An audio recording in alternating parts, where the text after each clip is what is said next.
योगदान देने का अवसर मिला है और आज मैंने पुलिस महानिरीक्षक मगध क्षेत्र के रूप में योगदान दिया है।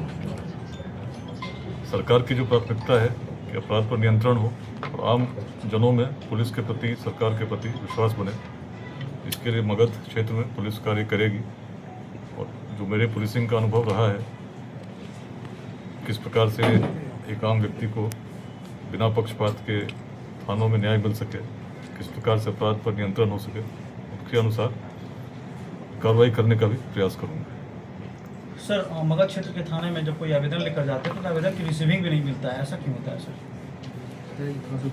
देखिए, अभी तो मैंने योगदान दिया है, जो विधि सम्मत है वो होगा, जो विधि विरुद्ध नहीं होगा उस पर कार्रवाई होगी, इसमें कोई संदेह नहीं रखिए। बाकी यही मैं कहना चाहता हूँ कि कुछ प्राथमिकताएं मेरी रही हैं पहले से ही, जिनमें जीरो टॉलरेंस की पॉलिसी चाहे एसपी के रूप में रहा, चाहे डीआईजी के रूप में रहा। यदि थाने में एफआईआर दर्ज करने कोई व्यक्ति जाते हैं और एफआईआर दर्ज होनी चाहिए तो होनी चाहिए। यदि उसमें किसी कारण से एफआईआर दर्ज नहीं होगी तो कार्रवाई होगी। इसी प्रकार से यदि केसेस का जिस धारा में दर्ज होनी चाहिए उसी धारा में केस दर्ज होना चाहिए। यदि उसमें न्यूनीकरण करने का प्रयास होगा तो उसमें भी कार्रवाई होगी।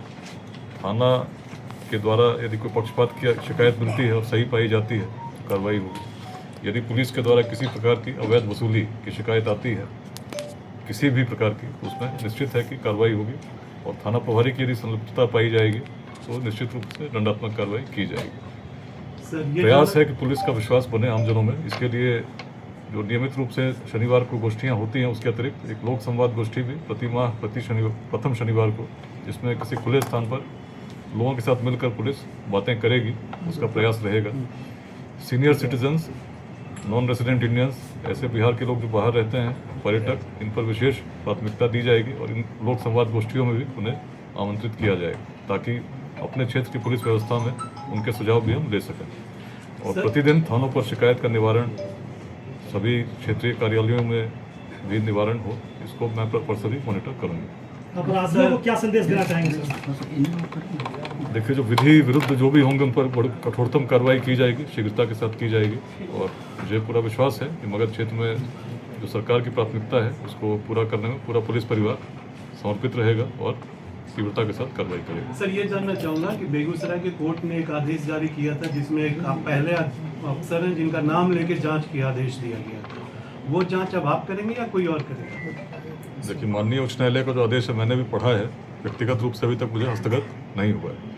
जो आदेश है स्पष्ट है, आप भी जानते हैं, तो जो आदेश है उसको तो पालन करना ही है। और मेरा सौभाग्य है कि इस प्रकार का विश्वास माननीय उच्च न्यायालय ने किया है। तो जैसा भी आदेश होगा उसका अनुपालन पूरे तन्मयता के साथ करने का प्रयास रहेगा। सर, एक चीज़ और जानूंगा, शेखपुरा के डीएम रहे, उनके घर से कार चोरी हो गई। देखिए, इसमें अब मगध क्षेत्र की बातें, आज तो मैंने योगदान दिया, बता सकता हूँ। बाकी जो भी ऐसे क्राइम्स होंगे उस पर कार्रवाई होगी। आप गया मैं पहली बार नहीं आया हूँ, एक प्रोबेशनर के रूप में यहाँ। वर्ष 2005 में नक्सल उस समय काफ़ी चरम पर था। उस समय कई थाना क्षेत्रों में घूमने का भी अवसर मिला, कार्रवाई करने का भी अवसर मिला। और उसके बाद बोधगया ब्लास्ट में लंबे समय तक इसी क्षेत्र में रहा हूँ, लोगों से बातचीत भी हुई और बोधगया ब्लास्ट का कंक्लूजन भी हुआ, उसमें लोगों को सजा भी मिली, उम्र कैद हुई। उसके पश्चात भी गया आता जाता रहा हूँ। क्षेत्र में ऐतिहासिक स्थलों पर भी मैंने लिखा भी है, कुरकिहार पर लिखा है, बोधगया पर लिखा है, अनेक स्थानों पर लिखा है, कोच पर लिखा है। तो इस क्षेत्र से बहुत अच्छी भली भांति अवगत हूँ और पुलिस की कार्यशैली से भी अवगत हूँ। इसीलिए सभी मगध क्षेत्रवासियों को विश्वास दिलाना चाहता हूँ कि आप किसी भी प्रकार की सूचना जो देना चाहते हो तो संकोच आकर दे सकते हैं। कार्यालय अवधि में प्रतिदिन लोग आकर मिल सकते हैं। और इसके अतिरिक्त जो भी सूचना है, सरकारी फ़ोन भी लोगों के पास है, उस पर भी मैसेज के माध्यम से या बहुत अर्जेंट होने पर फ़ोन भी कर सकते हैं। सर, मगध का इलाका झारखंड से भी जुड़ा है, शराब माफिया भी काफ़ी सक्रिय रहते हैं, उस पर कार्रवाई के लिए क्या आपको सोचा है? लेकिन वही का जो भी विधि विरुद्ध होगा उस पर कार्रवाई सुनिश्चित होगी और इसीलिए पुलिस की प्राथमिकता होगी। धन्यवाद।